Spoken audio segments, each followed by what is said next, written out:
Yesu asifiwe. Amen. Basi na kujia kwa jina la Yesu na kusalimu. Amina.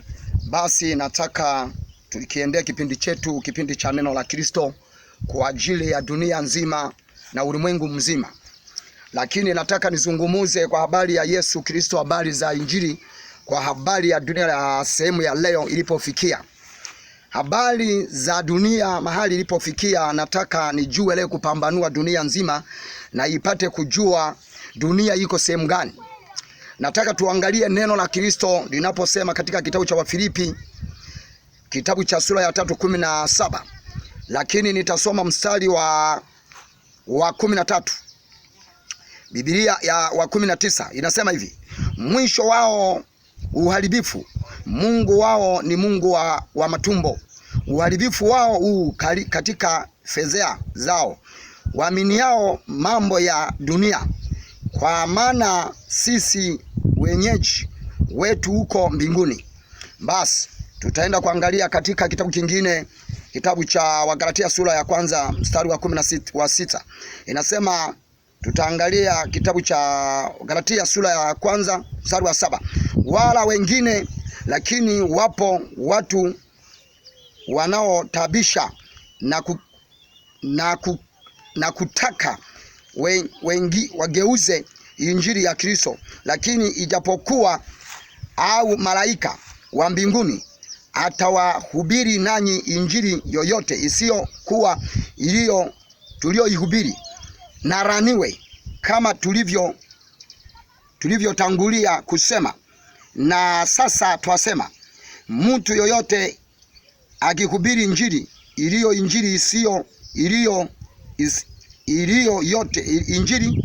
yoyote iliyokuwa hiyo iwapasayo injili, huyo mtu araniwe. Basi tutarudi kwenye kipengele kile cha Wafilipi. Nataka nikwambie mpendwa, Yesu Kristo, jina la Bwana niombe. Baba, katika jina la Yesu Kristo, Mungu aliye mkuu, kwa neema yako Baba itawale, na kukaribisha katika madhabahu hii tupate kunena katika maneno machache. Mungu ukasaidie ulimwengu mzima usikie katika maneno haya. Damu yako Baba ikasimame katika jina la Yesu. Sema amina. Amen. Basi watumishi wa Mungu, nataka nizungumze habari za Injili. Habari ya neno la Kristo kwa leo dunia ilipo. Imefikia mahali dunia imeinama, dunia imepotea, watu wameharibika, watu wamekuwa wanatumia maisha yao bila kutumia neno la Kristo, wanatafuta mafanikio ya kimwili.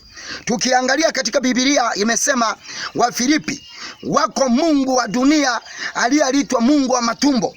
Tukiangalia leo dunia ilipofika, mahubiri ya leo tofauti na mahubiri ya miaka ya nyuma. Tunaangalia wahubiriaji wakubwa wa dunia leo. Kuna manabii waliojitokeza, walioanzisha kwenye mifumo ya kutafuta pesa bila kumtafuta Kristo, lakini wanalitaja jina la Kristo ili waonekane wako ndani ya Kristo. Nataka nizungumze. Paulo akasema tunawaachia injili kwa baadhi ya watu watakavyokuja wakahubiri maneno sio sahihi yale tuliyowahubiri, huyo mtu lazima araniwe. Leo injili za baadhi ya watu wengi zimelaniwa kwa sababu wako kinyume na Kristo. Tukiangalia manabii wameharibika, watu wanatembea ili watafute mapato kwa ajili ya maisha yao. Mimi nimeokoka nikakuta neno la Kristo linahubiriwa, lakini leo nimeona maisha binadamu wengi wanatumia mbinu ya kulitumia neno kutumia vipatanisho vyao wanavyovitumia katika ibada. Tunaangalia vipatanisho hivi vinatajwa katika Biblia, lakini vilitumika nyuma huko.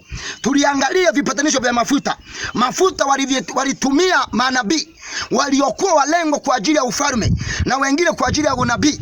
Lakini leo ninaona katika ibada za manabii leo zimeingiliwa na ibilisi shetani, na watu wamesadiki na watu wameamini Lakini hususani katika Tanzania, tukiangalia ulimwengu mzima, manabii wametapakaa kila kona, lakini wanajitahidi kuhubiri ibada za mashetani, kwa sababu Mungu hakuweka hitimisho. Hata wakati anaondoka hakuweka ibada ya mafuta wala ya vitambaa wala ya chumvi wala ya kokoto wala ya sabuni na sukari. Mungu akasema katika maandiko, Injili ya Yohana sura ya 14 inasema Biblia, mtaomba kwa jina langu naye Baba atatenda. Lakini leo nashangaa kwa sababu yako maisha yaliyoletwa duniani na shetani kuwapumbaza watu, na wengine wanaenda mbali, wanafikia sehemu wanajiita Mungu, wengine wanafikia wanajiita wafalme duniani, ambapo mfalme ni mmoja. Haleluya, amen. Bwana Yesu asifiwe. Amina. Mimi nashangaa kwa sababu dunia iko wapi? Lakini kwa sababu kushangwa wangu nashangaa kwa sababu ni watumishi wa Mungu walioanza vizuri. Lakini nisikilize, lakini wakati walipoanza vizuri wamefikia sehemu wamemwacha Mungu wa kweli, wameingia kwa mungu wa dunia, mungu wa mafanikio. Na ndio maana manabii hata mikutano yao hawawezi kuhubiri injili ya kuelekeza watu kwenda mbinguni. Mafanikio yao na injili zao ni kuambia uponyaji, na mambo ya uponyaji ni uponyaji miujiza feki, ile miujiza ya mashetani, sio miujiza ya haki na kweli. Na mimi nashangaa kwa sababu gani? Watumishi wa Mungu wameibiwa, wamepotea. Wakati wa nyuma hapo niliwahi kuona ibada, mtu anawalaza chini washirika, anawakanyaga juu. Mwingine nikaona nabii mmoja washirika anawaosha katika madhabahu, wanawake na wanaume wanavurishwa. Nikajiuliza, je, Mungu gani huyu? Nikasema Mungu gani huyu? Lakini nikajiuliza kwa undani, kwa sababu Mungu wanaomtumikia ni Mungu wa kuzimu, ndio maana wanafanya haya. Lakini tukaangalia baba zetu waliotumika nyuma huko, hawakuweza kufanya ibada kama hizo za kuwaosha watu madhabahuni, wengine kuwakanyaga. Ninakutana na mtu mmoja kwenye mitandao, nikamwona anajiita Mungu Smaridi, alafu anajiita Mungu mfalme wa dunia hii, alafu huyo mama anajiita ni mwanaume. Na shangaa hivi ibada anayoifanya, na mpaka serikali ikaingilia kati ili funge ibada yake, lakini bado anaendelea kumwabudu Mungu wake, lakini anajikonvinsi kwa maneno ya kusema na Mungu. Mimi nataka niseme hivi, hukumu yiko pale pale, na watu watahukumiwa, wale wanaojiaminisha manabii wao siku ya mwisho, na wale wanaowafuata, na wale wanaowahubiri, na wale wanaouzia vitu kama hivyo. Najua siku ya mwisho Mungu ataweka hukumu juu yao, na Mungu atawahukumu wale wauzao vitu kama hivyo, na ibada zao zitahukumiwa. Maana Mungu alisema katika Wagalatia, anasema ibada ya neno lisilokuwa la Kristo, hiyo ibada imelaaniwa. Na watu walioenda kuwafuata wamelaaniwa, na wale wanaouza vitu wamelaaniwa, na wale wanaoenda wamelaaniwa. Haina haja kwenda kutafuta nabii. Nabii yumo ndani yako, sema amina. Nabii yumo ndani yako. Natamani niseme, ulimwengu wote unanisikiliza, niseme hivi, dunia mahali ilipofikia, imefikia mbali. Watu wameibiwa, watu wamejiaminisha kuliko wachungaji wao, wamejiaminisha wanabii. Mtu anatoka sehemu mikoa mbalimbali, anaenda kufuata mafuta Dar es Salaam, anaenda kufuata chumvi. Mimi ni mwinjilisti, ni mhubiriaji wa injili, nakutana na watu wana mateso, anakwambia nifuate mafuta fulani sehemu fulani. Ukimuuliza mbona huna uzima, anasema nimetumia, nimejipaka, nimekunywa maji, hayana chochote. Na mimi nataka niseme, maji na upako na chumvi, hayo hivyo ni viambatanisho vya ibada vya shetani. Ibada alileta vitu kama hivyo kuwapotoza watu ili wakae kwenye maisha ya hivyo. Na mimi nataka niseme, watu wangamuke, watoke kwenye ubwege ili waangalie nani aliyewaokoa kutoka kwenye dhambi. Na ndio maana ukiangalia hamuna nabii yoyote aliyeweza kuelekeza maelekezo ya kwenda mbinguni. Wote nabii kazi yake ni kuhubiri uponyaji na kuambia njoo upokee maji, njoo upokee chumvi, maana hizo ndio ibada zao. Lakini ibada ya Kristo, mwanadamu anapopokea uzima anapewa maelekezo. Hivi sasa umempokea Yesu, aende kutengeneza njia zako za kwenda mbinguni. Hizo ni ibada zinazotengenezwa na ndugu zetu hawa. Wameshindwa kwa sababu mtu akiahirisha kwenda mbinguni lazima atafute manufaa ya familia yake na maisha ya duniani. Na ndio maana ukiangalia watu wengi wanaria, watu wote wanaangamia kwa sababu kwa kukosa maarifa.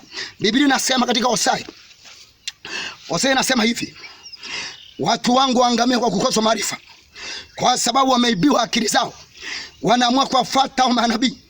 Wengine wanafanya ibada potofu, ibada sio ibada za Mungu. Na mimi nataka niseme kama mtumishi wa Mungu, dunia ilipofikia wachungaji wakae macho, wawafundishe washirika kulishika neno la haki na kweli. Na ndio maana mtu unapomwona kanisani mtu anakwepa maombi, huyo ni mshirika wa shetani, huyo ni mshirika wa nabii. Maana mshirika anakubali kufunga maombi lazima awe na macho, lazima awe na jicho la Kristo. Biblia inasema katika Yeremia, Mungu akamuuliza Yeremia, umeona nini? Akasema nimeona mfito wa mlozi. Lakini akamuuliza mara ya pili, akasema nimeona sifuria hutokota maji. Na mimi najua kabisa wengi washirika leo wana vitambaa vya shetani, wamefungwa ili wasione mbele. Na ndio maana wanaenda kuambatanishwa ibada za machoka, ibada za mashetani, hawawezi kuona mbele. Kwa sababu gani? Kwa sababu wameibiwa ufahamu, akili zao zimeisha. Kwa sababu ndio maana wanachoambiwa ndio hicho. Mimi najua kabisa mwanadamu yoyote uwezi ukavurishwa nguo ndani ya ibada, uwezi ukalazwa chini ukakanyagwa juu.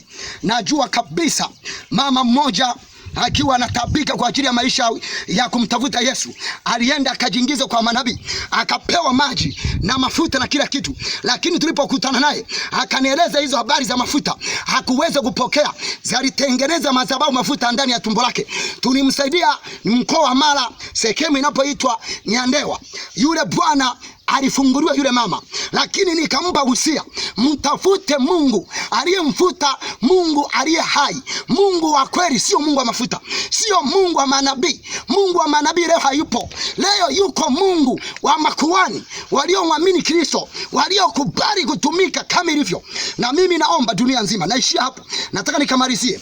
Nataka niseme hivi, mwanadamu yoyote asipokuwa na jicho la roho, asipokuwa na maombi, huyu ameisha pamoja na maisha yake, pamoja na watoto wake. Lakini kwa sababu gani? Kwa sababu manabii wametapakaa dunia nzima, na wengine wanajiaminisha wazungu, wengine wanajiaminisha Waarabu, wengine wanajiaminisha wa China. Hivi wana Mungu? Hata hao wameharibikiwa, hata hao ndio chanzo cha kuharibikiwa. Na ndio maana tukiangalia kituo cha manabii duniani, Tanzania, Afrika Mashariki, ukiangalia Kenya tuna vituo 7 vya mafuta, vya kuuza na mafuta na maji. Ukija Tanzania tuna vituo viwili vya kuuza katika ibada ya shetani. Lakini inatakiwa tukaje, tuambie watu katika kweli, tusiwaongoze watu kuwapeleka mashimoni, tusiwapeleke watu tunapotaka sisi, tuwaelekeze aliyekuja kufa msalabani.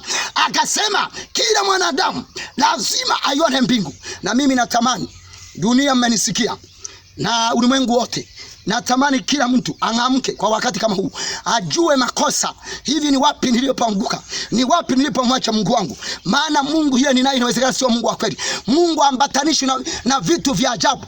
Unaposikia Mungu anambatanisha ibada ya mafuta na maji, hiyo ni ibada ya kuzimu, na ibada hiyo inashirikiwa na majini.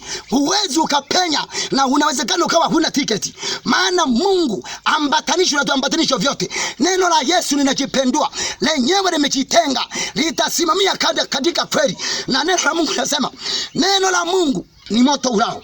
Basi nasema mpendwa, niishi hapo. Tutakutana siku nyingine.